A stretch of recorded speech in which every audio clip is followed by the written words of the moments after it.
کیا آپ نے کبھی سوچا ہے کہ ہم خدا کو کہاں تلاش کرتے ہیں؟ ہم اسے آسمانوں میں ڈھونڈتے ہیں، لیکن وہ ہمارے اتنے قریب ہیں جتنی ہماری شاہ رگ۔ حضرت علی رضی اللہ تعالیٰ کا عظیم فرمان ہے، میں نے اپنے رب کو اپنے ارادوں کے ٹوٹنے سے پہچانا۔ جب ہم ہار جاتے ہیں، جب ہر راستہ بند ہو جاتا ہے، وہاں سے خدا کی محبت کا سفر شروع ہوتا ہے۔ دل اللہ کا گھر۔ حضرت علی فرماتے ہیں کہ یہ جسم ایک مٹی کا کھلونا ہے، لیکن اس کے اندر جو دل ہے وہ اللہ کی نظر پاڑنے کی جگہ ہے۔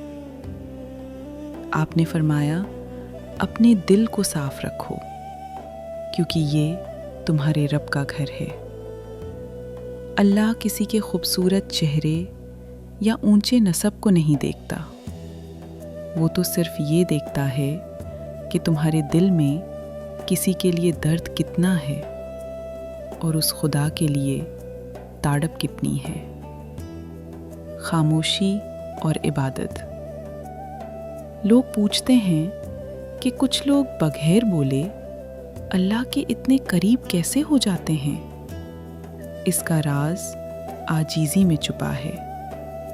حضرت علی کا فرمان ہے، جب عقل کامل ہو جاتی ہے تو گفتگو کم ہو جاتی ہے۔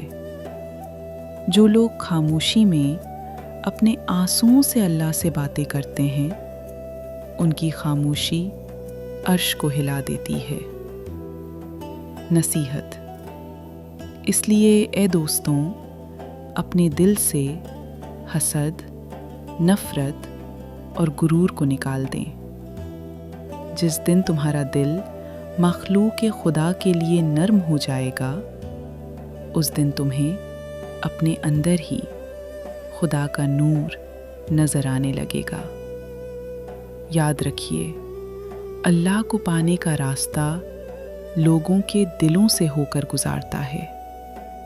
امید ہے حضرت علی کی یہ حکمت بھری باتیں آپ کے دل کو سکون دیں گی۔ کامنٹ میں یا اللہ لکھ کر اپنی محبت کا اظہار کریں۔ سبسکرائب کرنا نہ بھولیں۔ اللہ آپ سب کو اپنے حفظ و امان میں رکھے۔